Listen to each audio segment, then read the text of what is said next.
Peter Goodwin, Roger Murray, Steve Webster. To my right, Kathy Barnard, Brad Harriman, and Julie Jacobs.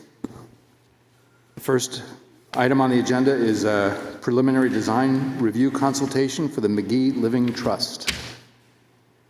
Okay, can I just mention that we did look at this at the Technical Review Committee on August 14th and went over the site plan. And as all the planning board knows, all we can do is ask questions, but not make anything about the application. We just need to focus on what they're presenting to us tonight. The public hearing will be the first meeting in September. Thank you, Kathy. Did you introduce us? I did.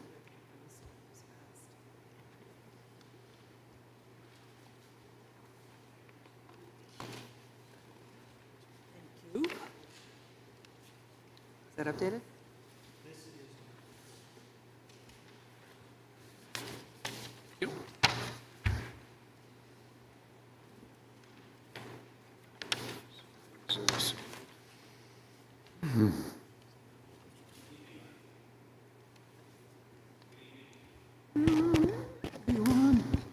Ken. Good evening. My name is Tyler. I'm a licensed land surveyor with Norway Plains. I'm here to present a two-lot subdivision proposed for the McGee Family Trust on Trotting Track Road. The total parcel is about 81 acres, I believe, if I can read that correctly. Yep. It was surveyed by Stephen Boomer in the 1960s in an unrecorded plan. We're proposing breaking off 12 acres. And like Kathy said, we're going to be coming back to the planning board on September 3rd for the public hearing on this. I'm here to answer any questions that you might have. Can you go through what you presented to the office so that we need to make sure that the application is complete? Sure. I believe the application packet is still in the hands downstairs that I turned in for the September 3rd meeting. Well, in the Technical Review Committee, we discussed that the 12-acre parcel is fully able to be developed just in the front section outside of the prime wetland setback. So even though it's a 12-acre parcel, the area in the front that is bordering on Trotting Track Road is fully developable by itself as a 2-acre lot.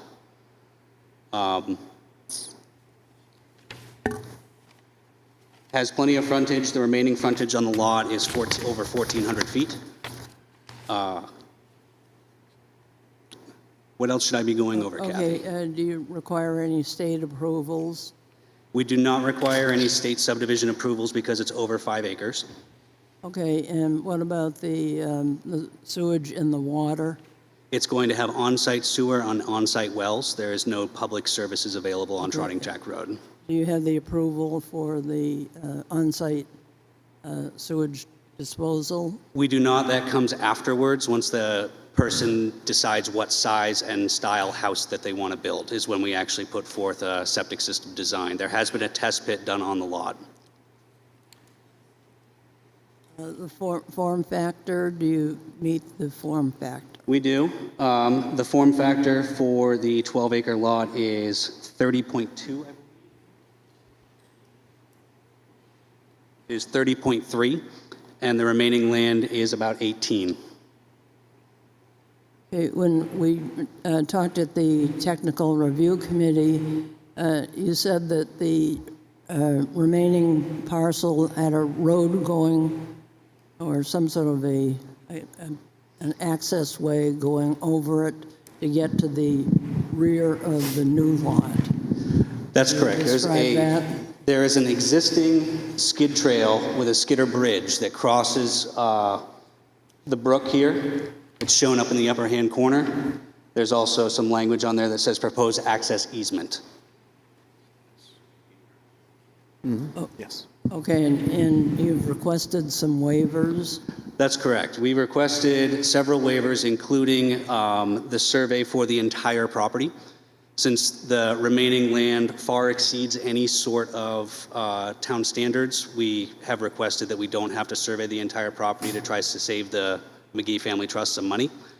We've also requested certain waivers in terms of showing wetlands on the entire parcel. We've shown the wetlands and had them professionally delineated in the area that we are actually going to be doing any sort of development on.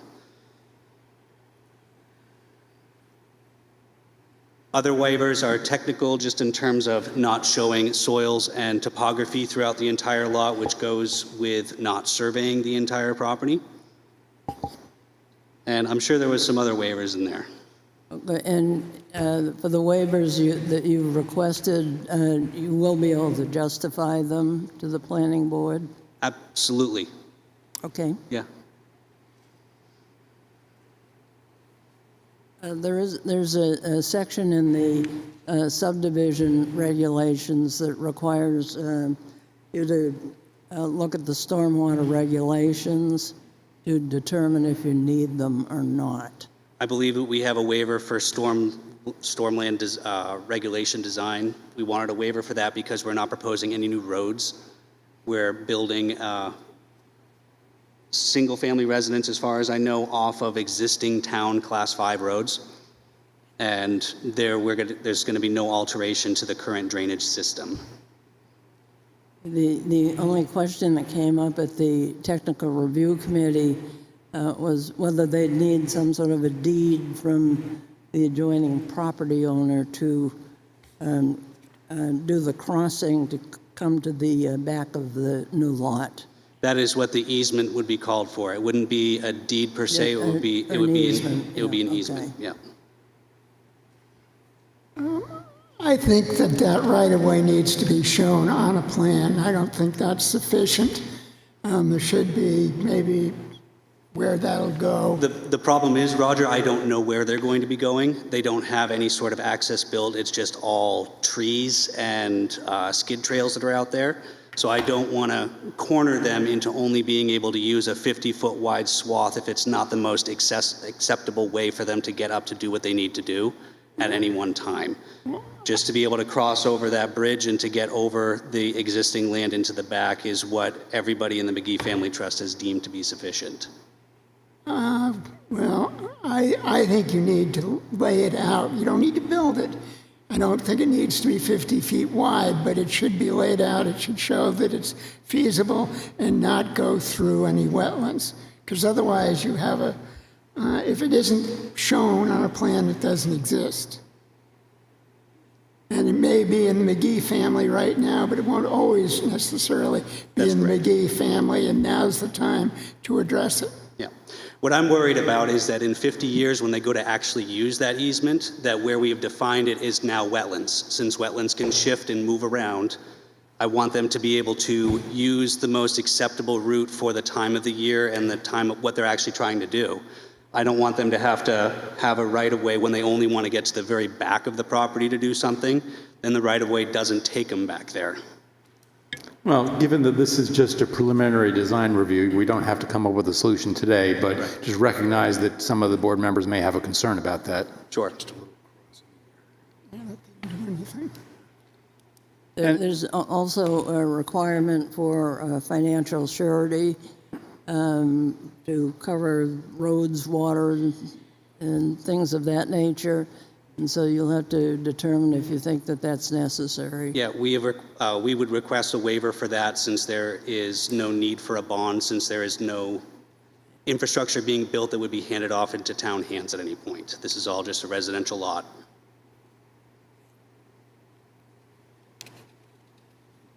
Any other questions from the board?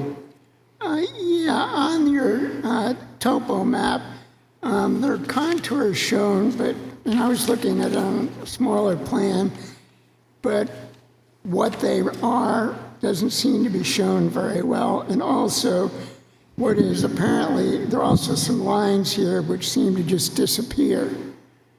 One coming sort of this line there, and then this thing here. Yep, there is some, since there is so much text on there, they do have to disappear underneath the text. The contours are labeled every 10 feet So there are 10-foot contour labels. The contours here are actually 2-foot contours.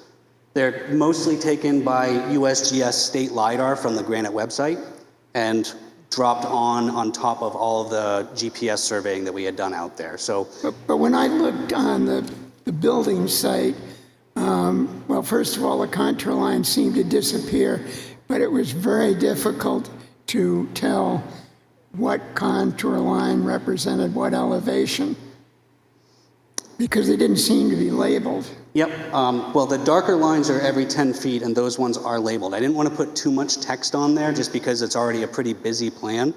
If you'd like me to, I could label every single one of those contours.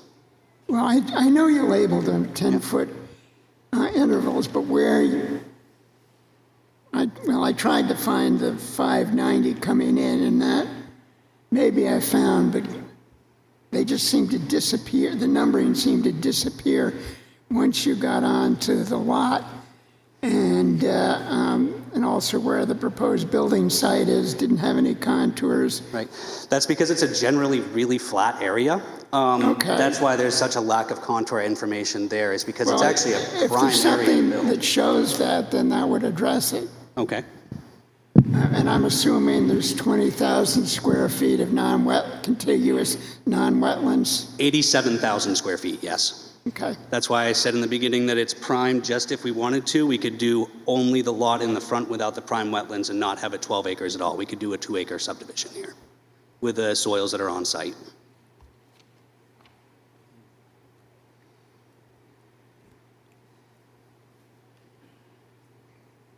Well, if you did the smaller subdivision, that would alleviate my concern about road access. I'm just not a fan if you can't get there from here. Yeah. And in 50 years, presumably somebody's going to want to get back there before 50 years have passed, and that is just something that should be there, because if it doesn't show up, then at some point it could fall through the cracks. And if the other property is sold and somebody says, "Oh, I didn't know anything about it and it's not on the plan," then you have a legal dispute. Presumably, if the property ever gets sold outside of the family, there would be language in the deed that says that it's subject to an easement for this lot to be able to cross over that bridge. But And that would be the main thing. It would be crossing through their driveway, through their backyard, over the bridge, and then getting out into backland, which is right now just a tree farm. Well, wherever you want to put it, I don't think I mean, there's a that's concern. where it is. I mean, it's prime wetlands and it's a grandfathered crossing. It can't go anywhere else. Okay, but getting to that crossing needs to be delineated. It should be delineated on a plan, because we can't have this thing just floating. Okay, noted. Any other questions from the board? All right. Thank you. Thank you. Okay, thank you. Well, I just have one other question, and that is, what are the A numbers? It's A and then has a number. Those are the flags that were delineated by Dan Coons. Those are the numbers that he decided to pick for all of the flags. So it's wetland flag line A, and then A through 19 is the prime wetlands, and from 20 on to the trotting track road is non-prime wetlands. It's just typical poorly drained soils. Okay, thank you. You're welcome. Thanks. All right, the next item on the agenda is discussion items for the 2025 budget, which is in your packet.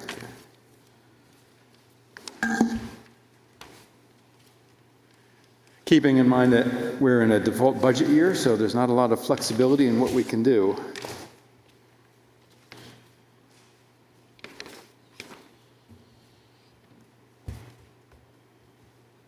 So I spoke with Kathy earlier this week to get some advice from her, since she did the previous budgets. And the recommendation that she gave me is that we consider inflation, and that's about it. We don't really have much more we can do. So it's essentially going to be a duplicate of the previous year's budget. I'm just wondering if anybody here has any concerns about that. I at some point in time would like to see the service item funded again, but probably not this year. Yes, I agree. And I think Terry is looking at the printing and advertising costs, Yes. and I don't know if those were about the same. We don't really spend anything. Yes, it's true. We don't, in the scheme of the overall town budget, we're a small, very small part of it. But if there are no other concerns or recommendations, then I'll go back to Jim I do Pinio. have one question, though. I have a question is, what about legal fees, which we ended up having to Yes. deal with at various times? Oh, that's in another budget. I Why? That comes out of the main town budget rather than the planning board budget. Okay, so the other part of my question was, we've got clerical salaries, okay, that's cool. What is Social Security and phone stipend? Who do those go to? What is it? I believe the Social Security is a portion that's paid out because of the clerical salaries. And do we need a phone stipend? Well, Is everyone using their own personal phones now? Is that how it's working? I don't know the answer to that. Certainly, I can look into it. Just, question. That doesn't appear on the actual budget, does it? I would think that would be part of the salary. To your point, Julie, actually, although there's a budget of $180 for the phone stipend, none of it's been used. Right, so I'm just wondering why it's even there, if it's just carrying and carrying and carrying. Yeah. Time to clean it up. Well, maybe that can be eliminated. We also have no net expense on printing or office supplies. Although I'm certain we are using some office supplies, certainly there's paper and pens and things of that nature. Yeah, it needs to be 2. And there has to be postage because it's an office working. Is the publications, publications coming in. I was thinking that was the newspaper ads.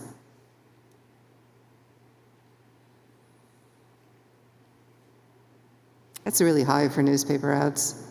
Now I see why Tavis was questioning it at one point, $4,000 for newspaper ads. Well, that gets back to the discussion we had, I think, a couple of years ago about whether or not we needed to put it in the paper or whether the web was sufficient. Yeah, it needs to be in the paper, but still, it's like, yowza.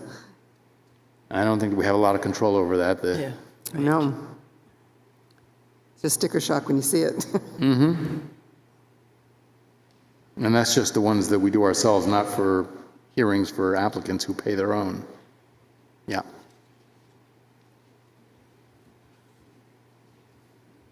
All right, any other comments on the budget? you want a motion? Yes, I would like a motion if you'd like to make okay. one. Okay, I'll make a motion to approve the budget for 2025 as presented. I'll second that motion. Any further discussion? All in favor? Aye. Aye. Any opposed? All right, thank you. Next item on the budget is short-term rentals. Roger was kind enough to help put together some definitions that we'd all agreed on, and were in your packet. So just for the public's benefit, the definition that we're proposing for short-term rentals is the rental of any dwelling unit or portion thereof for occupancy of less than 30 consecutive days. And there are copies of what we're looking at right up here on the table, in case someone didn't notice them. This goes on then, that the purpose of this article is to regulate short-term rentals for the benefit of homeowners and visitors to our community, to promote health and safety, and to minimize neighborhood disruption. The next paragraph I would suggest, is there anything there that we want to include to deal with the housing issues? In other words, we are worried about short-term rentals taking up existing housing and low-cost housing for people.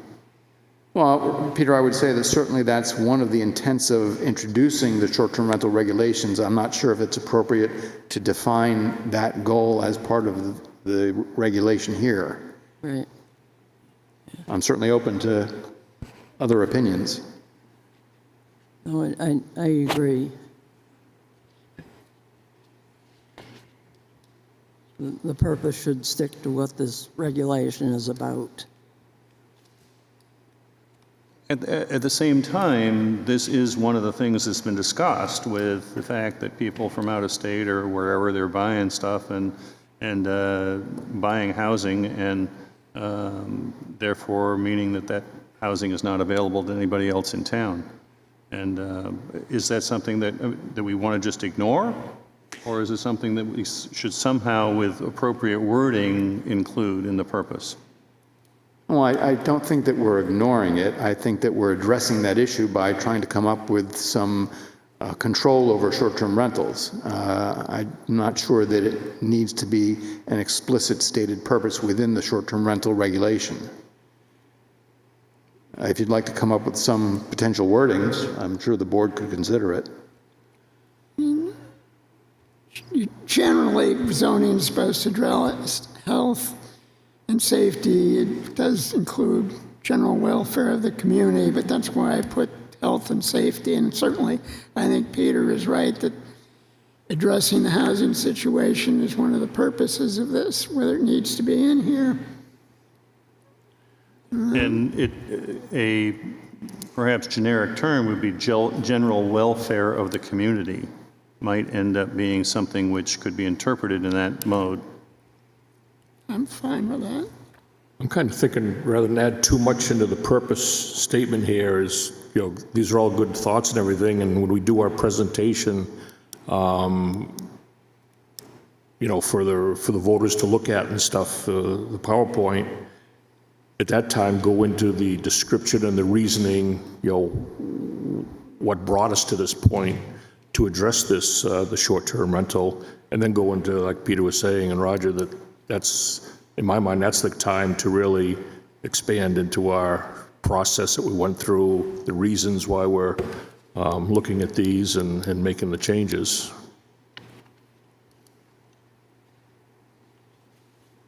Should, in the purpose, it say something about we're regulating short-term rentals, but to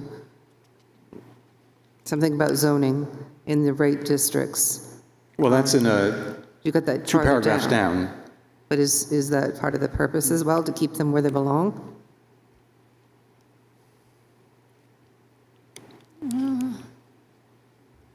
I would say perhaps that's implied in the current purpose statement, but perhaps it should be explicit rather than implicit.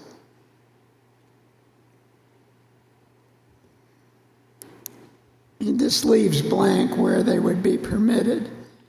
And if we just adopted the definition, that would prevent short-term rentals in the town because it is not listed in any district as a permitted use. The ordinance, or the proposal here, is to provide a way of regulating them if we aren't trying to ban them. And in prior discussion, we talked about having it permitted in the business districts and in the shorefront district. And I guess then it's an open question as to whether it should be permitted in any other districts. Yeah, because when I started looking at that, thinking that why can't they be out in the agricultural section if somebody has, an extra bunkhouse or whatever? I know my kids have stayed at a place like that. They had an extra little whatever and didn't hurt anybody out there, Certainly, we need, at some point, we'll have a public hearing, a formal public meeting about this, and we'll get feedback from the community and see Yeah. what they think. Because, that's more like, the ADU type situation, in my mind, is that, that's not hurting anything. But some of this other thing is, the corporate takeover of neighborhoods, that's a whole different story. Mm-hmm. Okay, but right now we're talking about the shorefront. Well, that's what had previously been discussed, yes, the Yeah. shorefront and the and the business districts.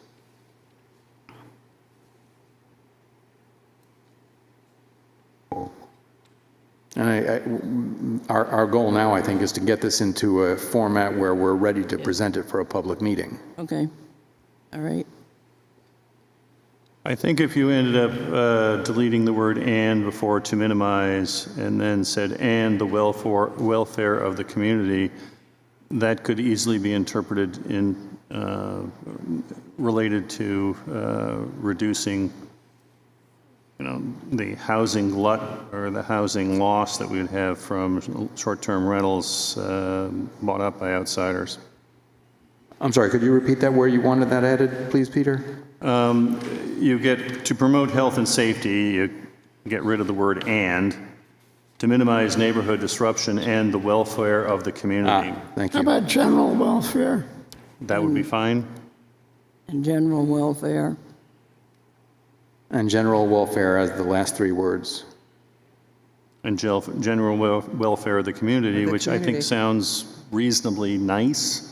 Yes. Okay, We are worried about our community of Wolfeboro, and I think it's something that we do need to worry about. okay, that's fine. So we're adding "and general welfare of the community" at the end.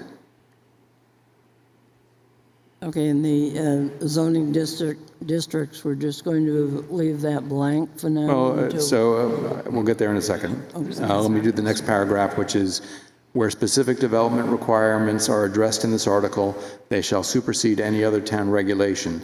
Where specific development requirements are not addressed in this article, the most stringent of any other town regulation shall apply.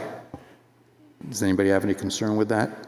That's language of in fact, it appears in our conservation subdivision ordinance.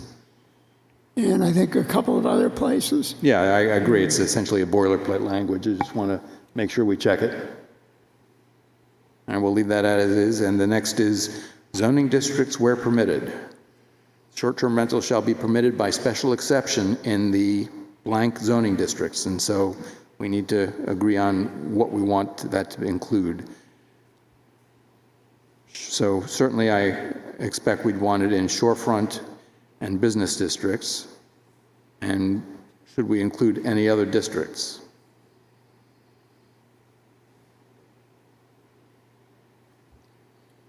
Why those particular districts? I don't remember the full discussion, but that's what had been discussed at previous meetings that we've had. Certainly there are, as you're well aware, I'm sure, a lot of short or weekly rentals in Wolfeboro along the shorefront, and I believe there are several in the business district now. I don't know how many are outside of those two districts or how much demand there is for them outside of those districts. Maybe it should just not be by zoning district then and just say permitted by special exception. That means that every one of them would have to go to a special exception. So it could be a special exception or conditional permit, like we do for the ADUs. Yep, that would work. And that could be in any like somebody on a district. mountaintop or somebody down at the lake or somebody over, not just, oh, you're just lakefront. If you just permit them by special exception or conditional use permit, then you're basically allowing them anywhere in town. Does that defeat part of the purpose of regulating short-term rentals? I think one of the reasons that shorefront was mentioned is because some people do rent their shorefront property to help pay the property taxes. Whether that's something you want to encourage or not. Before I retired, I drafted amendments to homeowner regulations to remove short-term rentals, and some of those passed and some of them didn't because people were concerned that maybe our kids would want to rent the house to pay the taxes. And I think as we look at this, the most important thing is that we come up with something that the voters will approve, because we do need to regulate short-term rentals somehow. Well, Roger, I would say with regard to having the ability to rent for a couple of weeks in the summer to pay off the taxes, that might apply to more than just shorefront. I wouldn't want to Yeah. give preferential treatment to shorefront for that specific purpose. Well, I mean, the shorefront are where the taxes are highest, and I think there are people, well, I've had clients on the lakes who basically got taxed out of their shorefront property, which had been in the family for years. But I mean, you can do nothing to your shorefront house and your taxes double because the land underneath them doubles. I can see the flip, though, for the winter rentals for the same thing. While people are away for a couple of months, they'll, short-term rental if there's a ski spot. What if you did an overlay district for short-term, do an overlay, and then maybe allow it by special exception in other areas? We'd still need to determine what the limits of that overlay are, the geographic limits of the overlay. We'd have to create the overlay, yeah. Some towns, Hampton, for example, has an overlay district. Sunapee, they call out what's allowed in what district. Well, if our goal is to regulate them, if we're regulating them by special exception or conditional use permit, then there is some control by the land use boards for all zoning districts, and we wouldn't necessarily have to exclude or include any of the individual districts. But then you're basically permitting them anywhere in town. That's right. That would be permitting them anywhere in town. And is there a reason not to permit them anywhere in town would be my next question. Well, I thought one of the reasons for doing this, as Peter just mentioned, was to try to put brakes on the loss of housing stock. Okay, so should we have them anywhere other than shorefront and the business districts is the next question. Or the question, should we have them in either of those? It seems the business district seems logical, but I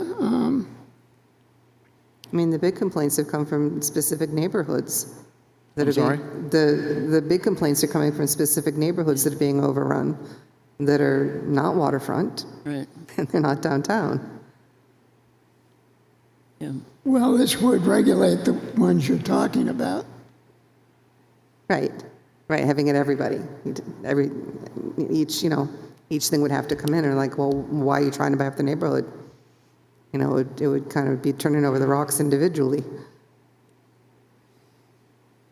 Well, if we're talking about zoning districts in which we're permitted by special exception or conditional permits. So that means they have to come to a land use board in order to use it as short term, doesn't it? That's right. So, One of the things that Roger suggested was, that there are issues with people wanting to be able to pay the taxes using the short-term rentals. And I think that's a valid statement. But the implication of that is that the owners are vested in that property and they are in fact using it, and they want to keep the property. They want to then be able to still do it by paying the taxes, which is different from the person from perhaps outside of Wolfeboro buying the property and then never living there, but renting it. I will also say that that if they buy lakefront property, they're probably not buying housing stock which is going to be available to low-cost housing. So that may not be the issue. But is there something that we want to put in for this that says you need to be there for a certain period of time? Or do we just want to let people buy a property and then rent it however they want? Some of the ordinances I looked at did include a provision limiting the number of days in a year that a property could be rented. Say that again, Roger? Limiting what?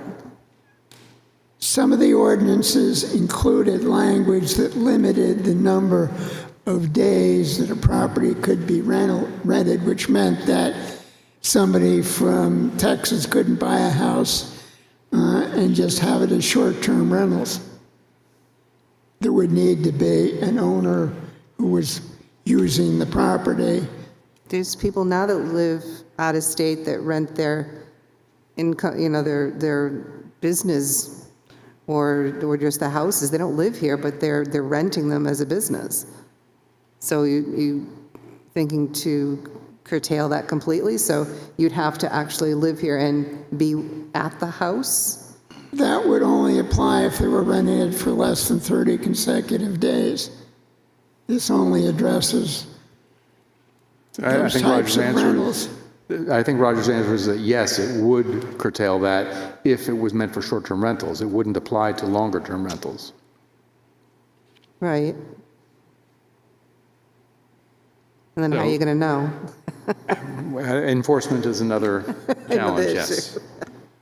Well, we are going to know to a certain extent because they're going to have to come to a public hearing either with the ZBA or the planning board. No, I think Julie's point is that if they come and get approval from one of the land use boards and are approved for short-term rental, how will we know how many weeks a year that they're renting it out? Well, and the reverse is there too, because you can rent something for a year or two and you can sublet. You could sublet however much you want. You don't own it. I shouldn't be saying this out loud probably. But there are ways around that. Yeah, they certainly. You can make some cash. Yes, that doesn't necessarily make it legal or compliant, True. but it's harder to monitor. Yes. So coming back to the original point here, which was what districts should we limit this to, if any, if there is any limitation? Well, when our committee was meeting, we heard from the Port Wayland group. They were kind of split, I think, in that neighborhood, but they were concerned about the short-term rental. So there's a neighborhood of probably 100 or so houses. Which is neither shorefront nor business district, Right. right? That's right. And it's private also, right? They have an association, if that's Yeah. what you mean. Yeah. I don't know. Certainly they could, if they choose to, have regulations within the association separate from the town regulations. I live in that neighborhood, and we do have separate rules, and the people that do rent have to have the renters sign off on our rules for using the beach and so forth. So they have their own set. Could you bring the mic a little closer? They have their own set of regs that they put together for renters in our neighborhood. I think there's 70 houses in there.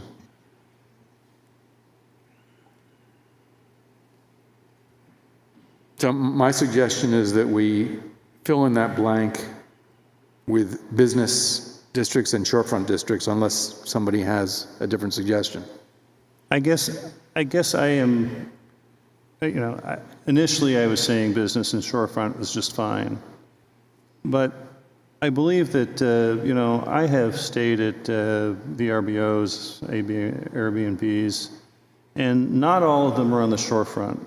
They're very, very nice properties, and I think in some ways you are going along with Roger's statement that all the taxes have gone up, and can that person maintain that house without getting some other income? And so is it just those areas that you could have, as in, you have a nice place with a field and you have a house that you're going to be away from for a few weeks, so you're going to rent it while you're away. And so in some ways, I wonder whether it is not proper to limit it just to those two districts. I really don't know, but it's one question which should be resolved, I think, before we just have those two districts. That word inclusionary comes up when you start doing that. When you start segregating everything like that again, I don't think it's a good idea. So your suggestion is that we should All or open it to all nothing. districts? All or nothing. Okay. Otherwise, it's just not fair, you know? And you know, there are people who are not on shorefront, so you're going to limit it to those people? Well, that may not be a nice thing to do. Well, as you go up North Main Street in the summer, you see a lot of people walking, and they're walking to their rentals on the upper part of, well, where the Village District and on up. So, Sunapee, in their definition, they allow short-term rentals in residence or not in residence. In residence, they're allowed in all zoning districts. Not in residence, they're allowed in mixed-use, commercial, they identify those, and are permitted by special exception in rural residential and prohibited in rural lands districts. So they really regulated more in the non-occupied or non-rental, non-owner in rentals. Sorry, say that again, please. So if I own a house and I Get want closer, to, Steve. Get Can't hear closer. you. if I own a house and I want to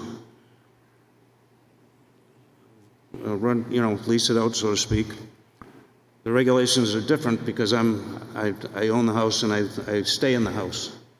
If I don't stay in the house, then the rules are different. It's a different set of rules. Oh, for owner-occupied versus... Owner-occupied, it's allowed in all the districts and allowed by special exception in some. So it'd be a good way to have owner-occupied part. So I guess what we could do if we want to follow your suggestion there is to, where it says zoning districts in which permitted, we could have two sentences. One is that short-term rentals will be permitted by special exception in all zoning districts for owner-occupied residences and in some defined districts for non-owner occupied. Correct. But by owner occupied, do you mean that the owner's going to be there? I mean, I think if you try to distinguish between resident and non-resident property owners, you can run into trouble.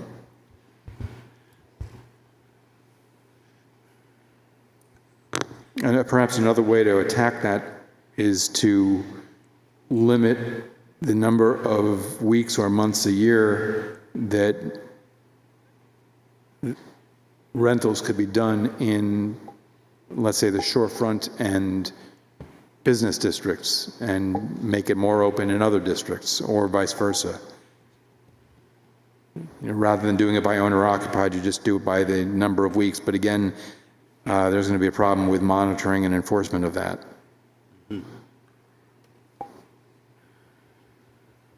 I still get back to the fact if we allow these by special exception or conditional use, that means they're pretty much a permitted use. And if we're trying to keep rental housing from being turned into short-term rentals, that seems to defeat the purpose. No, I guess, Roger, the alternative then is they're not a permitted use, and we don't need to have this regulation at all. We just need to define it and leave it at that, and then they won't be permitted. I'm not sure how that'll be received by the town as a whole.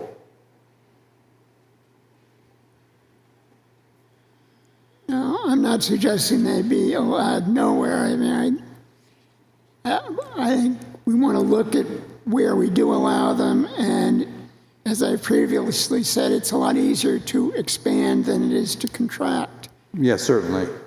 Well, where would you suggest they be permitted? I'm not sure. I mean, I'd like to know what the public thinks. If they say allow them everywhere by special exception, then I think that's what we should do. If they say prohibit them, which I think is probably not going to be the case, but if they do, then we should look at going in that direction. I just don't have a good sense of where the community is on this. Yeah, I agree. I don't have a good sense for it either, and that's the purpose of having a public meeting. I thought that the process might be that we would come up with a proposed regulation and get the feedback. But if we can't come up with a proposed regulation, then we could just have, I think, a forum on it to get the feedback before we come up with a proposal. Well, I think this is pretty much complete, at least in one sense, except for the zoning districts. You know, if we want to put a limitation on the number of weeks you can rent or make it a owner-occupied, then, you know, that could be added. But I think this is fairly similar to what other towns around have used. I'm just struggling to come up with a way to get that public feedback. Have a public forum and produce whatever we finalize on this. I also think it might be useful to have some of the other alternate ways that we have described it so that people can look at the possible alternatives, so that instead of coming in and just looking at ours and then having no options, I think that our discussion here has had a few ideas, a few ways you could go. And so I think that in some ways it might be useful to have, this is one way we can deal with it, another way we can deal with, you know, what districts are involved. And then there's going to be another set of options for what is allowed, you know, how do you get your special exception? Is it a residence person? Is it someone who, you know, it can be out of state? Is it whatever? And so I think that if you end up having a couple of little options, it at least may end up helping to focus the discussion on those and then have consensus on one of them. Well, then perhaps what we can do is have the short-term rental committee meet again, come up with some potential definitions or proposals for limiting or not limiting where they're permitted, and present essentially a menu of options to both the planning board and the public to get feedback. I mean, basically you're saying, you know, what we need to do is, you know, the options are let anybody do what they want or let nobody have short-term rentals. And obviously it's going to be somewhere in between, but we need to have the options presented to the people so that they can make a rational decision and help us make a decision as to how we'd like to go forward. Yeah, Peter, I agree with you, and that's what I'm proposing here, is that if the committee comes up with some proposals and publishes the options to be viewed by the public and then get feedback from the public in a forum, then we can figure out which way the public would like to go. I still have niggling in the back of my mind about all of these places that have, like, quote, always done it for the past 40 years. They've always had a rental on the lake. Do they have to go through this whole process to get registered and get an exception, or do they just keep doing what they want to do? Well, no, my understanding is that the way this is done would only apply for new short-term rentals. If somebody can show that they've been doing it historically, it's an existing use, then they continue to do that. And is this tied to their property, this existing use? That's my understanding, yes. One thing that might want to be investigated is, you know, how you deal with the grandfathering. When I ended up getting to Wolfeboro, my mother-in-law had her meals and rooming tax form there. She always paid that. You know, there are probably at least a few people who are just renting directly and never have that kind of documentation. And so it may be that we want to at least think about how that grandfathering goes. Those people were doing it for a long period of time. Do we want to just say you can't do it anymore, which is probably not fair? But we need to at least have some way that we look at that particular issue. Peter, I agree with you. That comes, again, down to enforcement, which I think is a separate issue from the ordinance that we're trying to establish. It's a complete, Yeah. it's a separate issue, but it is one which somehow needs to be resolved. Yes, I agree it needs to be resolved, but it's And not it something... should be in here, I think. You think so? No, I'm not sure how you could include it in this ordinance. no, I think what we would need to do was to get an opinion from our attorney on how that grandfathering could be established. And then the code officer, the planning director would determine, would pursue that. It's not up to the planning board to do the enforcement. Yeah, I agree it's an issue, and it certainly is an enforcement issue, not a planning board issue, but I don't want to get distracted from what we're trying to do right here. So I think we should put that aside for the moment and focus on what we're trying to do now. But I completely Yeah, agree. put the grandfathering aside and come back to that after we've finished figuring out where and how we're going to limit, or if we're going to limit short-term rentals to any of the individual zoning districts. I mean, grandfathering is fairly simple. A use is grandfathered if it lawfully existed at the time of a change in zoning which no longer permitted it. That's the definition of grandfathering. But at the same time, if these people have not been following state law with their rentals, does that mean that they are grandfathered? Again, I'd The really... state law ends up saying you need to have meals and rooming tax, and so that needs to be something which the attorney needs to look into and how we deal with it. And it should be resolved, I think, before this goes a long way forward. I think it's a real issue. Peter, I agree it's a real issue, but again, it's distracting us from the issue we started talking about, which is what zoning districts they should be permitted in. Okay, if we allow it in all zoning districts and then say you need to get a special exception or conditional use permit, I would think that in itself might limit. I'm sure that it would, but I don't think we're going to be able to come to agreement tonight no, on how I'm to do that. So my suggestion is that the committee meet again, come up with some proposed solutions, and present them at a public hearing. Well, that needs to come back to the planning board first. Yes, that's true. That's true. I'm sorry, you're right. So I guess Kathy and Roger, who have been sitting on the committee with me, what do you think of that proposal? Fine with me. Okay. Fine with me. All right, so I'll get together with you after this meeting, and we'll come up with a date when we can meet again and come up with some proposed definitions.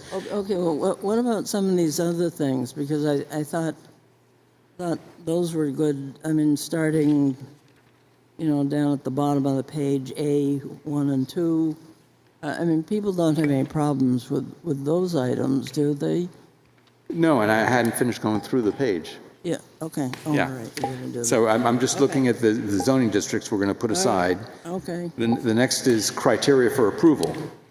Where permitted by special exception, a short-term rental shall comply with the following. A, as part of the approval process, the dwelling unit must pass an inspection by the Wolfeboro Fire and Rescue Department and Code Enforcement Officer, which shall be limited to the following. 1, smoke and carbon monoxide detectors shall meet current New Hampshire State Fire Code and New Hampshire State Building Code requirements. 2, all windows and doors designed to open must be able to be opened to provide emergency egress. 3, no basement space shall be used as a sleeping area unless there are 2 means of egress with properly sized windows or doors conforming to the New Hampshire State Fire Code and New Hampshire State Building Code.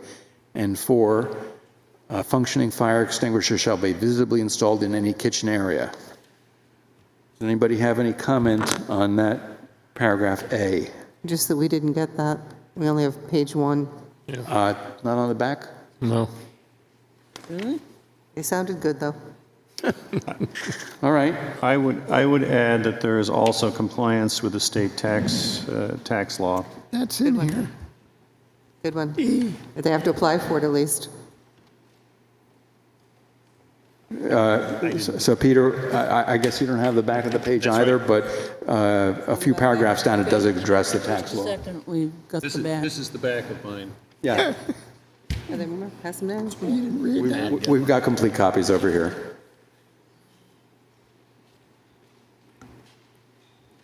Thank you, Brad.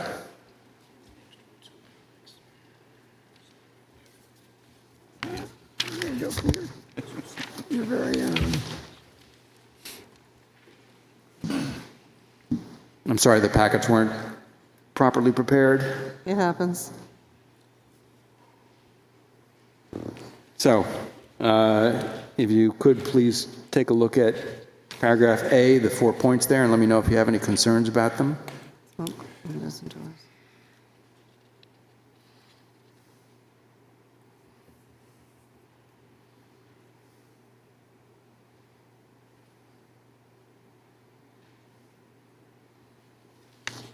If none, I'll go on to paragraph B. The maximum number of occupants shall be 2 per bedroom. The number of bedrooms to be determined based on the New Hampshire Department of Environmental Services approved septic design or the Town of Wolfeboro assessing records, whichever is fewer.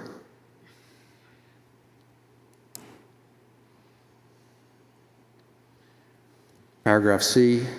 Any subsurface sewage disposal system serving the property shall be properly functioning and have a New Hampshire Department of Environmental Services approval for the number of bedrooms.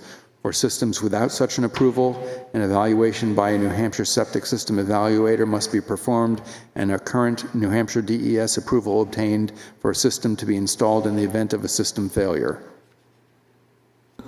That's not going to work in some of these old places like mine, Why is that? because I have a very small septic tank because it's built amongst the rocks. It will never be better. I would never pass this. Well, I don't understand why you wouldn't pass. If you have a system amongst the rocks, that doesn't prevent it from being... I get pumped more often. No, I understand, but it doesn't prevent it from being evaluated. True. And it doesn't prevent necessarily from having an approval for a new system in the event of your system failure.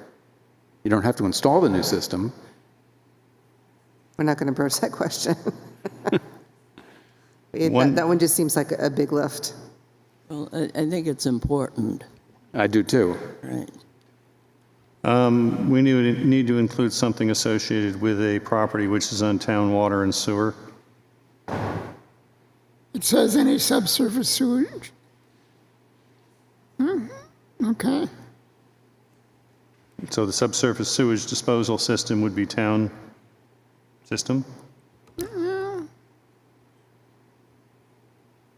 mean, they don't need a septic system if they're on town sewer. Yeah, so there would be no subsurface sewage disposal system serving the property. if it was No, on I town take your sewer. point, Peter, and I think you're right that we need to more clearly distinguish between town sewer and on-site septic. Yep.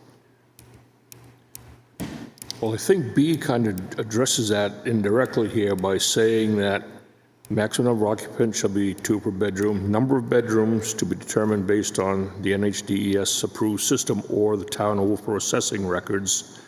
And that would come into play if you're on the town sewer.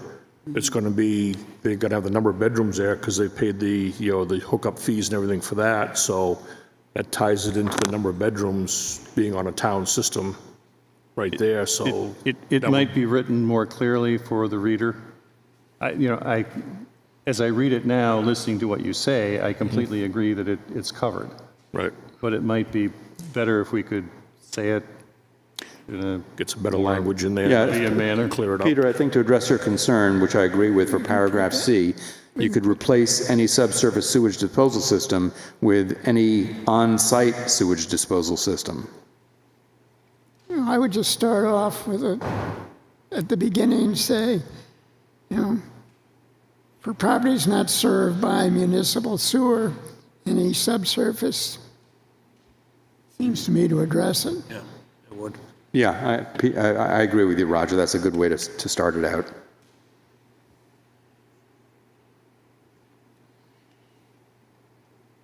Okay, that's a good.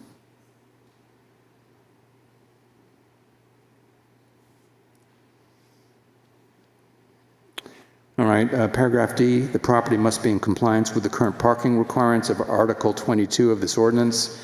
All parking shall be on-site and in designated parking areas.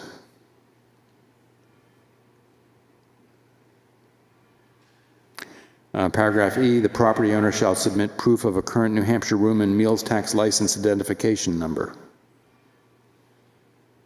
And that would be when they get their land use approval. Is that right? I believe that's correct, yes. Paragraph F, approval of a short-term rental shall be valid for 2 years from the date of approval and must be renewed every 2 years. Approval is property owner specific, and any change of ownership shall require a new application. And lastly, paragraph G, approvals may be revoked for failure to comply with this article or with any condition of approval.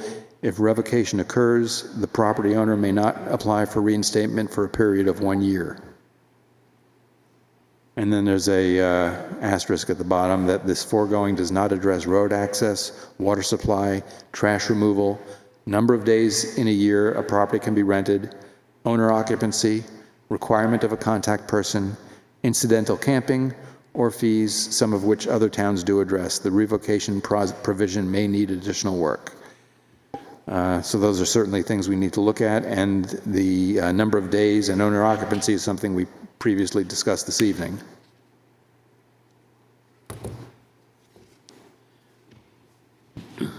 We might want to add insurance to that. What kind of insurance do you think we should require? Well, it'd be some sort of renter's insurance or not a surety, but Maybe like a homeowner's rider or something, like an umbrella insurance of some sort. to include the rental, you mean? I mean, I think that's their problem if they don't have insurance. I agree. I think that would be the homeowner's problem, not the town's problem. Well, if there are no other comments, then, as I said, I'll get together with Roger and Kathy, and we can talk about how and if to make proposals for the zoning districts where this will be permitted.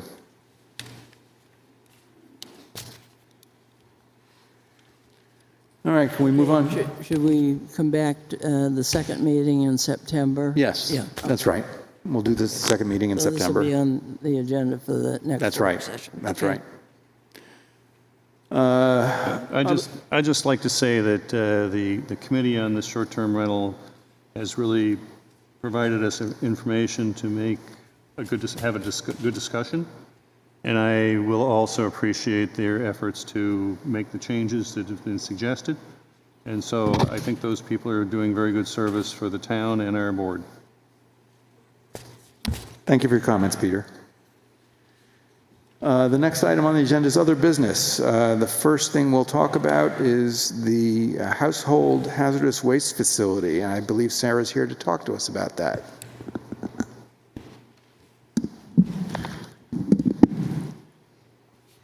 I believe that I spoke with Shanna today, because of course she's very limited when she's in the office. So at 5 I found out that I should be here. So she did tell me she was providing the drawing to you people. Did you get that? Well, I got a copy of it by email, which I brought with me. Okay. Can you I will just start- identify yourself, please? Tell us your name. Oh, Sarah Silk. I'm the Lakes Region Household Hazards Product Facility Site Coordinator and Vice Chairman of the Joint Board. I've been doing this hazardous waste for 35 years, but I've been site coordinator for this site since 2002 when it was built. The drawing, unfortunately, I guess not everyone has it. No, I don't believe everybody has it. I have a copy, sir. Oh, it's my understanding you don't have it. Basically what it is a site drawing that was done when it was built back in 2002. It shows you, it's a 40 by 42 foot area, which is fenced in, and it has numerous gates that allow for exit of the product to the waste hauler's truck. There's 2 more pairs of gates that allow the traffic to run through the area. It's very controlled. And Sarah, is the current concrete pad 40 by 42? Yes. Thank you. It has 2 small wooden buildings. One is the office. One used to be a product swap shop, except after several years, people did not desire, let me start. To go in the product swap shop, the waste hauler would check it and make sure it was something that was unopened. For instance, you buy a new car and you need a different kind of antifreeze or something like that. The product would go into the product swap shop, people could get it for nothing. Well, then people I know, maybe they just get a little more educated about hazardous waste, and if you didn't want your Roundup, they didn't either. So we just use it for storage of empty drums and what they call gaylords. Then we have the hazmat building, which is a pre-constructed building that has all kinds of fire suppression, explosion-proof panels, et cetera, et cetera. Then it has an open area which is filled with tables, drums, and gaylords when we are operating. So there is no extra space virtually. The people drive through, right next to where they drive through are the tables that they offload. Behind the offloading tables are where they consolidate the materials. We come there, rain or shine. A lot more fun when it's not raining. And we have open drums, which we can barely work with this site if you have easy ups, because there's very little room. And of course, it's a concrete pad, so you're very limited as to how you can keep them from blowing away in a heavy wind. And like the dump, we have a lot of wind. So for years, we have been looking at putting a roof over it. In fact, Mr. Webster, I think I first saw you back 10 years ago in 2014. That's right. Yeah. So we've been working on it, and the joint board has put between $2,000 and $4,000 every year aside for more than 10 years in preparation for putting up this roof. Well, COVID came. We had some estimates, and within 2 months, the estimates almost doubled because of the extraordinarily crazy escalation in building products. It was way more than the money we had set aside. We kept setting aside money, and we kept altering our plans. We were going to have a 10-foot extension outside the fenced-in area so that our survey person would not be standing in the rain. We've dropped that. We've looked at various types of metal roofings, standing ridge and whatever, and dropped that. And we looked at metal supports and dropped that because we just absolutely could not afford them. But we continue our mission. We were working all through COVID. We've had various other options, and we are now going to look at a shingled roof that covers the 40 by 42 foot area. I don't believe you probably got a colored copy, but where all of the posts are for where the gates are, the posts will be removed. I do have a color copy. Okay. The posts will be removed. The supports for the roof will go in there. The fence will come down and then be reattached to the posts that hold up the roof. So virtually, it's going to be the exact same footprint that you see from the 2002 drawings. The only difference is, instead of fence posts, there'll be supports holding a roof. And no change to, virtually no change to the impervious area. Right. All right, so as I understand it, Sarah, thank you for the explanation.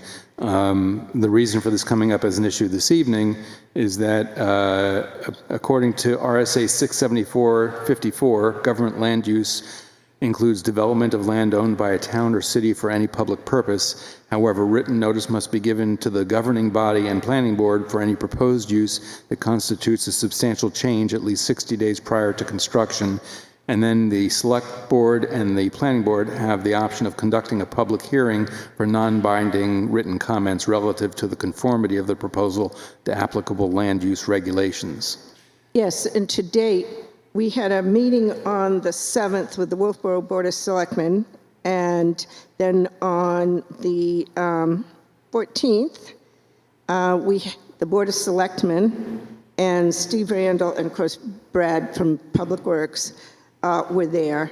One of the items that came up is we have a sewer pumping station located next to our fence temporarily, maybe longer, and we had to make certain that we could do the construction around that edifice if it wasn't possible to move it. So we've got that resolved.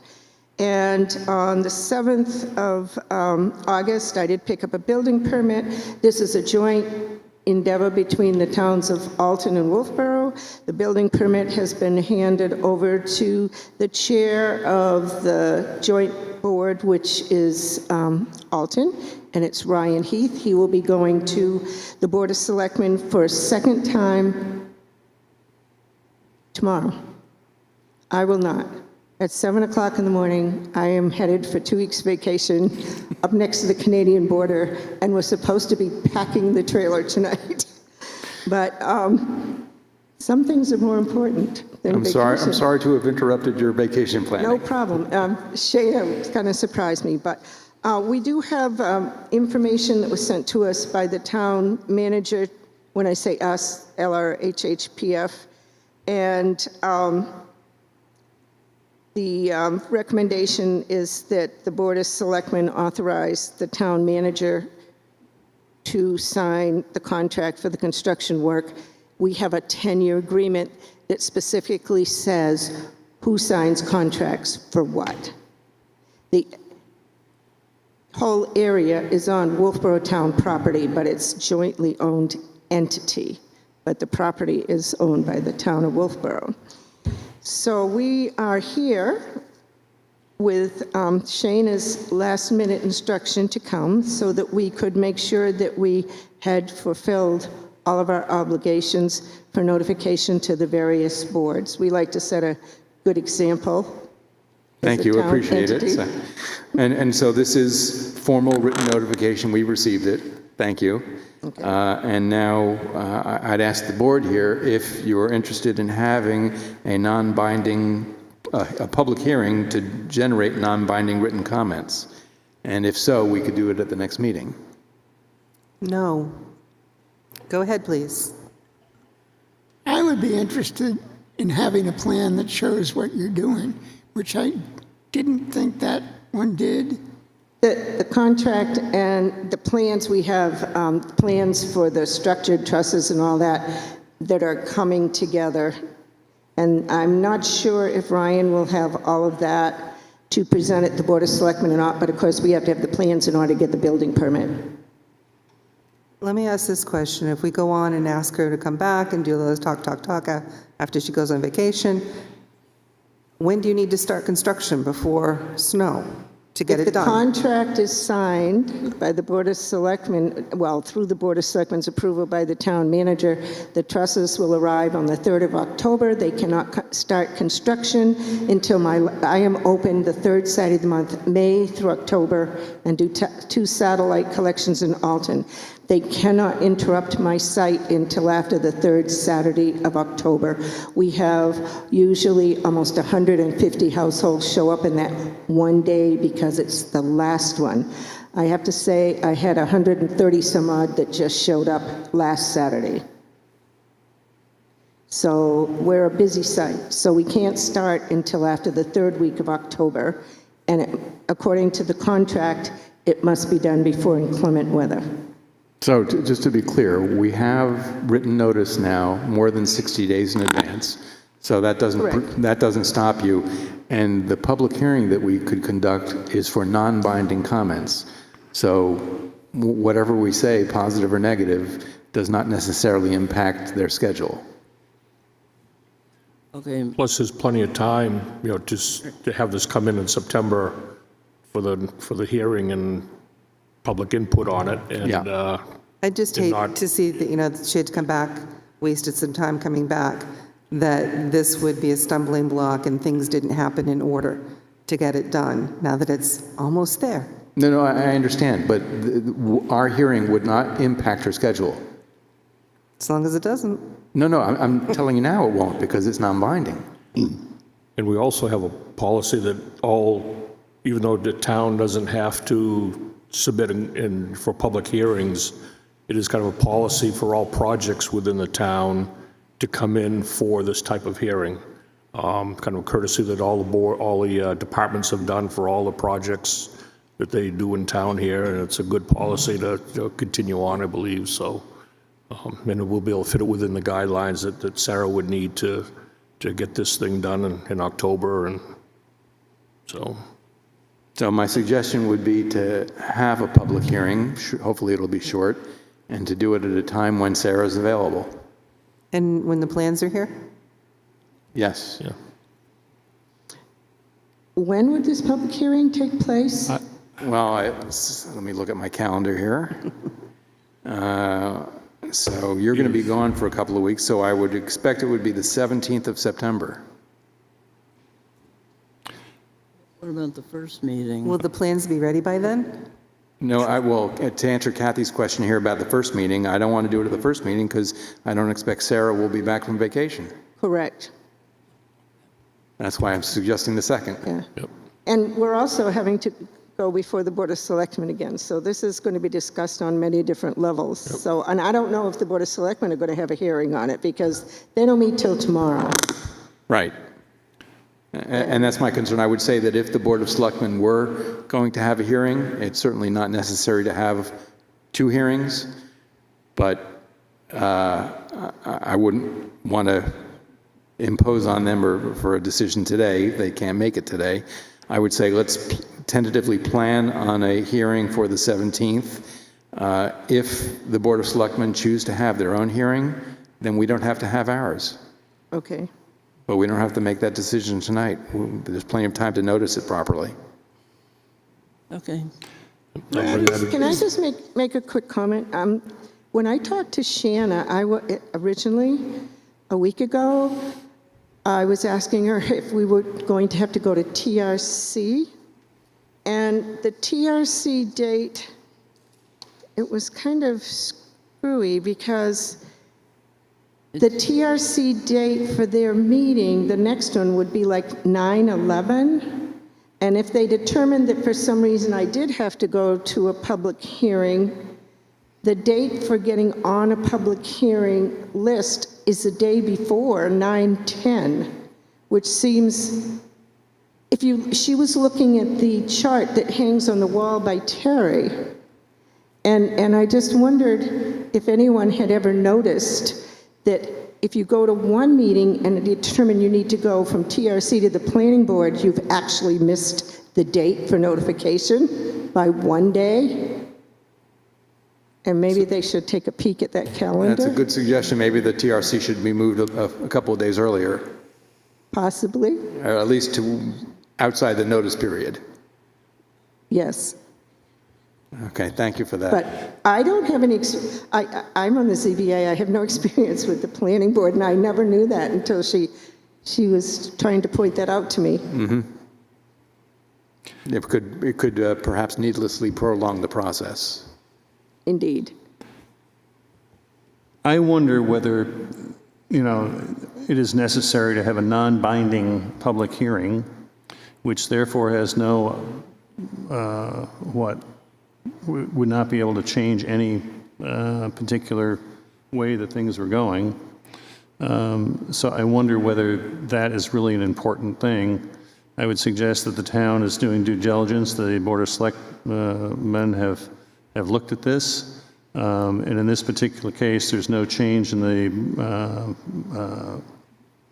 permeable surfaces at the place, because instead of being pavement, there's going to be a roof. And there's no change in the site size. So I think it's something which is really not needed. But I don't really care one way or the other, but I just question whether it's really needed. Well, Peter, the reason I think that it might be useful to have a public hearing is just to give the public a chance to have some input. I'm trying to be as transparent as we can and open to the public. But if their input has no value and no weight, then why bother? Well, I wouldn't say that it has no value. Well, because we're trying to comply with the state statute. Well, to Peter's point, we can comply with the state statute without having a public hearing. Right, and at the select board meeting, isn't the public allowed to speak to what's going on there? Whereas if we have a non-binding, they can't do anything. But if those people went to the select board meeting where she's going to be talking about it, they'd be able to talk about it. I don't know if it was noticed properly for the select board hearing to give the public an opportunity to respond. I think as Brad pointed out, the town has had a policy of coming before the planning board. And while any comments may be non-binding, that doesn't mean they may not be listened to. Here, I can't imagine what we would try to change, but it shows that the town is going through the process that everybody else goes through. Fine, I defer. All right, so let's assume that we're going to have this on the agenda on the 17th, unless we hear differently from the Board of Selectmen tomorrow. Okay, so that's September 17th, unless the Board of Selectmen decide that they're going to have a hearing instead. That's correct. Okay. Thank you so much. Sarah, thank you for taking the time out of your vacation planning to come. So- Have It's a nice okay. vacation. It's 35 years I've been doing hazardous waste. I'm not going to give it up at this moment and not put in an extra hour or two to make sure that this goes forward. And just 2 seconds, a little public advertising here. There was a bill that went before the House and the Senate last year to adopt paint care in the state of New Hampshire. 35 years I've been doing this. 35 years ago, $200,000 was allowed to be administered by population to towns that have household hazardous waste programs. 35 years later, not a penny more, and there's almost a $400,000 population increase, and it's awarded by population. So the paint care, I spent 2 days in Vermont last summer viewing the program. It's in 16 states already. Several other states are in the process of it. It's Vermont, Maine, Massachusetts is working on it. I don't pay as much per 55-gallon drum for paint, oil-based paint. We don't take latex, it's not hazardous, as some of my other things. For example, pesticides is twice as expensive. However, it is the thing I get the largest quantity of. Right now, latex paint is mixed 50-50 with kitty litter, and it uses up valuable space in landfills that we can't afford to squander. So it went through the House, went from recommendations for interim study to all 20 members supporting of it, and a goodly number of them went to the Senate, and then it did end up in interim study. It'll be back next year, and if you guys like a safe place to get rid of your hazardous waste, and I know Steve's been to visit me several times, support that. Talk to your local senators. Unfortunately, Jeb Bradley just retired as a senator, and he was the president of the Senate, and he comes frequently, but I'm going to call on him to come up and help support that next year, because I would never pay another penny to get rid of oil-based paint. We would get all of that latex paint out of solid waste. Paint Care pays for it. It's done by an extra $1 on a gallon of paint when you buy it. Anybody that sells paint can collect it if they care to. And it would be like an influx of probably another, for my place alone, probably give me the benefit of another maybe $20,000 in my grant money. It's the same as a grant if you don't have to pay for it. And my budget for my last 3-year contract went up 15% the first year, 10% the second year, 10% the third year. It used to be 6, 3, and 3. Lakes Region Planning Commission, theirs jumped 40% this year. We really need help, guys. So if you're thinking about the safety of your community and the health and the welfare, convince people to vote for Paint Care, please. Thank you.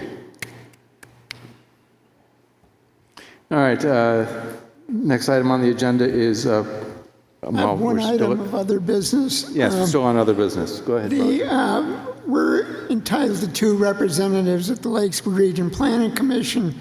Now that Tavis has stepped down, there's a vacancy. I'm one of our commissioners, and we can have another one. The process is they're nominated by the Planning Board and approved by the Board of Selectmen.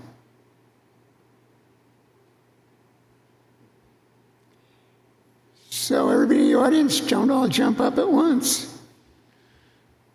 So,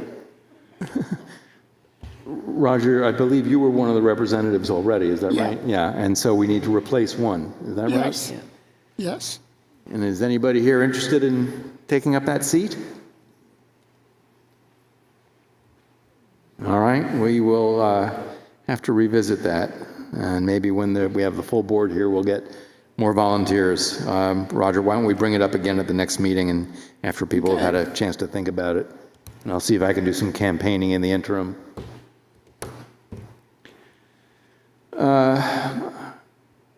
Before we do the approval of minutes, I understand that there are some people here who have some preliminary presentations that they'd like to bring up. Randy, would you like to go first?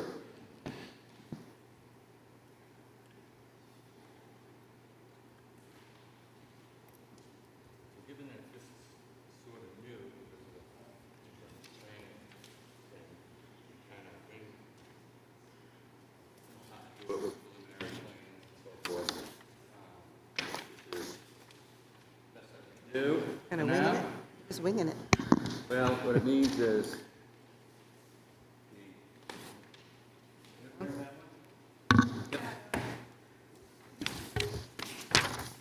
So for the benefit of people at home and the public here, as part of our time working without a full-time planner, we've invited people to come up in advance of formal applications to do a quick review and get the feel from the planning board on what the applications are and how they'll be received. So Randy, go ahead. Thank you. yes.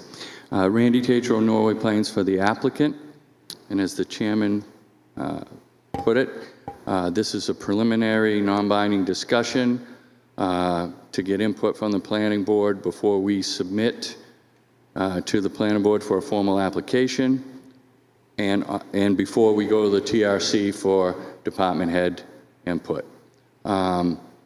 So being August 20th, the TRC that would be next would be on September 4th, and then the submission, I believe, is the following Tuesday.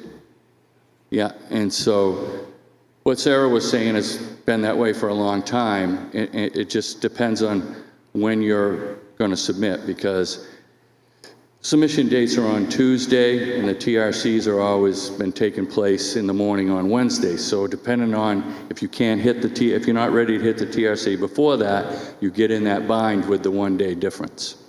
The application that you heard earlier was in that situation. We submitted and the TRC was the next day. So we were okay with that one, but from now on, everybody's going to try to get to the TRC to have their department head sign off before they submit the formal application. And so this process is even preliminary to that. So this particular property, I'm here as the applicant, Debbie Orloff's representative for another colleague of mine that's working with Debbie on it. But since I surveyed the property in the 90s for Dorothy Hubbard, and then later on for her son Len Hubbard, I'm pretty familiar with the property. This is back in the probably 10 years ago. We surveyed it for Len Hubbard. We kept 5 acres around the existing home and guest cottage. It's all on one lot. So I know there's a lot of lines on there, so I'm gonna just have you follow with me around the existing lot. So if you start in the left front corner and you go around like this and back to here, that's the 5 acre lot that exists. Everybody see that? Okay. There's a couple interior walls that, you know, can get confusing in there. So this proposal is to separate the 2 existing structures that already are existing. So the smaller one would be on a 1 acre lot, and there'd be a remaining 4 acre lot with the existing farmhouse. Both taking their access from Middleton Road, which is now a town road. And there's existing driveway permit for this one, existing driveway for this one. The plans that get submitted and brought to TRC will show topography, but just, I know this area, there's no wetlands on this area, but it's, you know, it's slopey, and we have the topo and everything for that. I didn't bring it tonight because it's a preliminary plan. Both parcels will need state subdivision approval because they're both under 5 acres. So the smaller lot, the soils and slopes on the smaller lot, because it has municipal water, it should be pretty easily meet the rules. So I think the requirement's around 58,000 for that lot. So if you have municipal water, you can divide by 2, which gets you down to 29,000, which the town is 1 acre anyway. So, and of course the other lot's 4 acres. Even though they're both they already have places on them because they're under 5 acres, the DES is still going to want approvals on those. We've done test pits on both lots, and that'll show up on the plans that are submitted at the TRC and come before you for formal submission. Anybody have any questions about where it is or just basic parts to it? So it's 1 acre out of 5 acres with municipal water, on-site septic. Randy, I'm looking next to the guest house. It looks like the driveway goes around to the back of the property. There was an existing easement that Was? yeah, there still is existing easement. It's a 20-foot right-of-way that went up. Is that Rusty Lane? That went up? No, it's the one before Rusty Lane. And it was an existing easement that was set up when Dorothy Hubbard owned that property originally, back in the 90s. So that is still there, although the owner has procured an actual driveway cut off of Middleton Road, which makes it a lot better and is a lot closer to the building area. Does that answer your question? Is the easement still in existence? The easement's still in existence. Okay, just, the house is just sitting there, they don't match up. And in use? Yeah. Peter? Down in the lower left, there's a black box there. Peter, could you pull your mic down? Down in the There's lower. a black box in the lower left that it's covered, and that seemed to be the lot you're talking about? Right here? Is that shape related to? Yeah, that shape is related to the whole thing. It needs to be amended. Okay. But thanks for picking that up for me. I'll make So sure I my just- colleague knows that. But yeah, originally we had done the survey for the whole thing and cut this out. So the locust map was obviously stolen from the previous plan.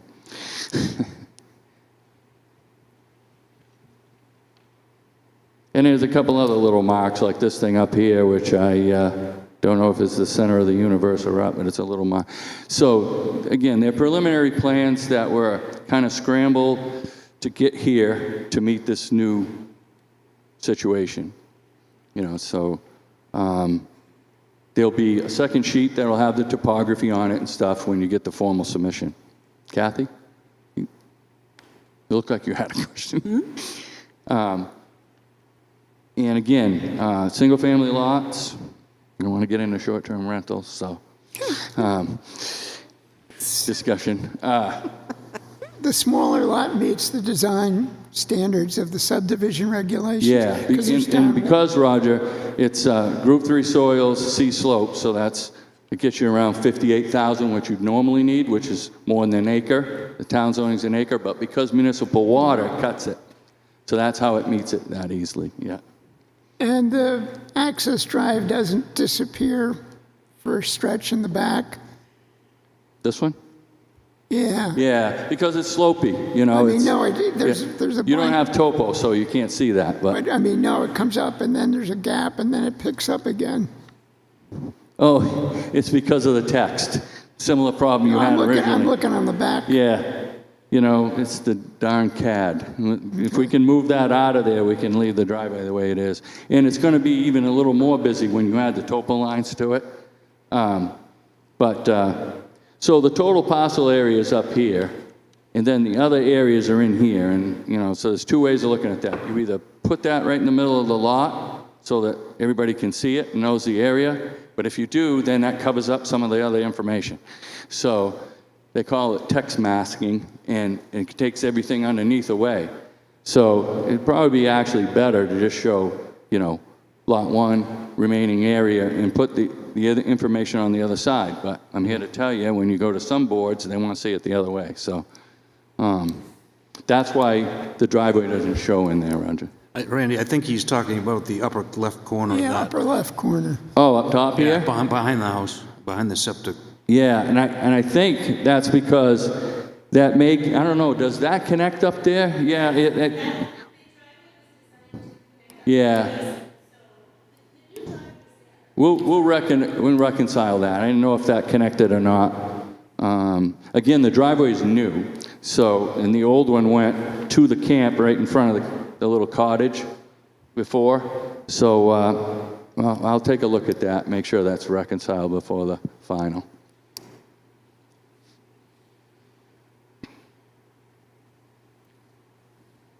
That and that, yeah. Anything else, Brad? So the schedule is, again, September 4th for a TRC. Kathy's been the representative. Some of the things that came up at the other one, they're generally on the checklist or whatever, that's normally taken care of by the town planner, were some of the stuff that Kathy mentioned originally, as far as surety doesn't fit here, but in some cases it will, and stormwater management on the residential lots are not part of that. It's commercial and multifamily, right? And so that was brought up at the TRC before. So I didn't know if the board had any questions about that. So the last application we submitted for the first one you saw, we did it the way we've always done it, with the checklist and the application and so forth. And that was submitted. I don't know right now if that goes to Shanna or who it goes to, but so I'm not sure how that's being handled. Yeah, Shanna will be serving as our planner, and she'll be doing the Okay, reviews. so then, yep, and so then if there's anything else, between that and the TRC, we'll have like a week and a half to make those adjustments before we submit the formal application. All right, very good. All right. Any questions from the board? Randy, thank you. Thank you.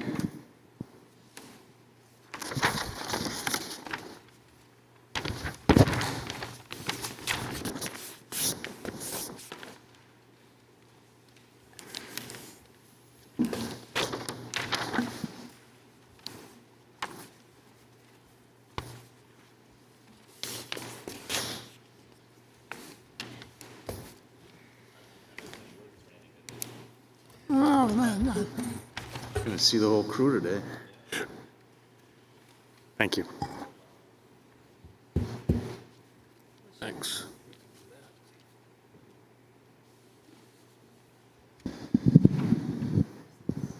My name's Will McDuff with Norway Plains for the applicant.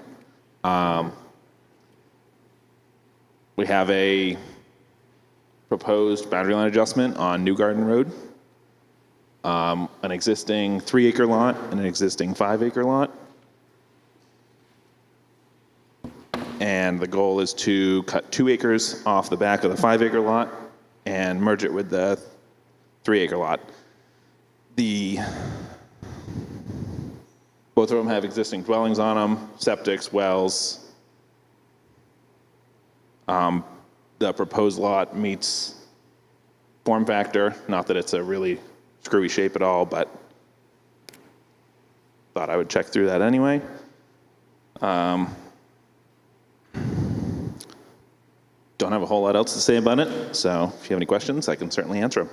Can you point to that line again where the new lot line Yeah. is? I missed Yep, it. so this 2-acre piece in the back, so this existing stone wall that is the property line now, would be abandoned. And that 2 acres would then go with 247 lot 1-1.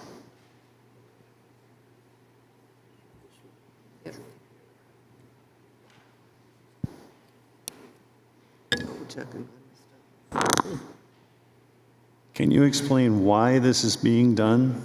It just seems like moving those 2 acres to the other lot just seems very strange to me. Yeah, the goal was, and Jody can correct me if I'm wrong, but the 247 1-1 has a horse pasture out back, and the goal was, I think, to kind of expand that horse pasture to have a little more room out back. So it's currently just wooded right now, but what the future holds, I don't know.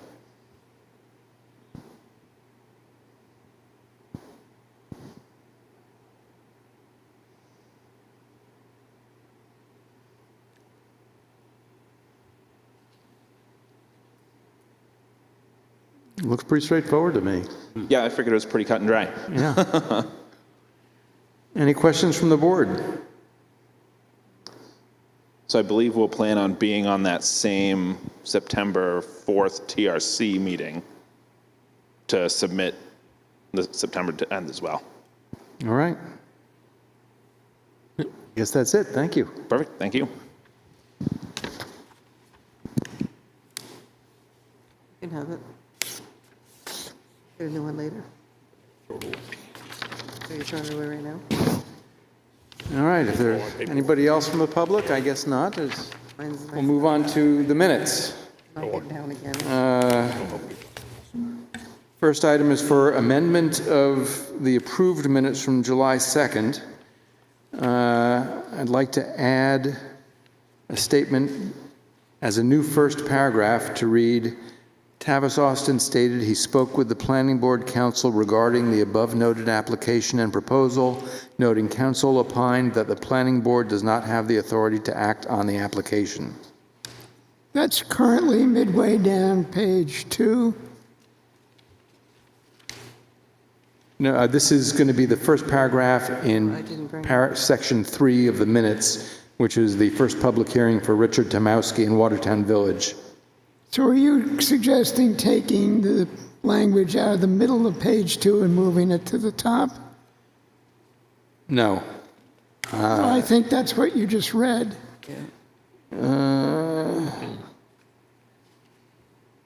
No, it's not the same. So in the middle of page 2, it talks about open space is effectively conservation land. That's what Tavis stated, right?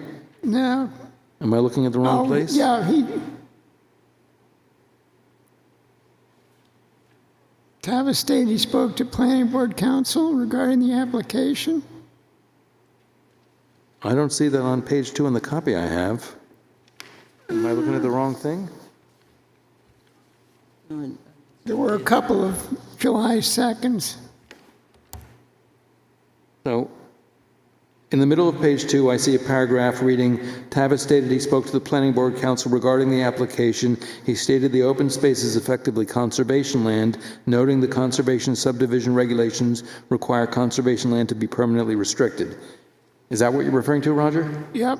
All right, and what I'm suggesting to add as a new first paragraph for that hearing is that he spoke with the Planning Board Council regarding the above-noted application and proposal, noting council opined that the Planning Board does not have authority to act on the application. And do that at the beginning? Yes, correct. Okay, but I don't think it happened at the beginning. I don't think. Well, I can go back to the YouTube video and check, but I believe that's how the hearing was introduced. Okay. Yeah, it was one of the first things that was mentioned. So the ability to have the authority to act on the application is different from the statement about the conservation subdivision. Okay. All right. Yeah, I mean, Leanne wanted that added at the beginning. Yes, that's right. But if these are minutes in the meeting, how do you add something which was not actually said at the meeting? It was said at the That's meeting. what Yeah, Peter, I'm suggesting that it was said at the meeting, Okay. but it wasn't included in the approved minutes. Fine. The problem was she took it off the, it was not on the original thing from the TV station. And she was in transit, I think, and tried to go back and pick it up. So I'd like to make a motion to add what I stated, which I'll restate. I'd like to make a motion to add as the first paragraph in section 3 of the minutes, that Tavin Austin stated he spoke to the planning board council regarding the above noted application and proposal, noting council opined that the planning board does not have authority to act on the application. So moved. All in favor? Aye. Aye. Any opposed? All right, that passes. Thank you. And then we can move on to the draft minutes for August 6th. Well, would you like a motion to approve that as amended?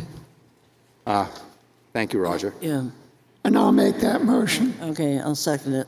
All in favor? Aye. Opposed? Passes unanimously. Thank you.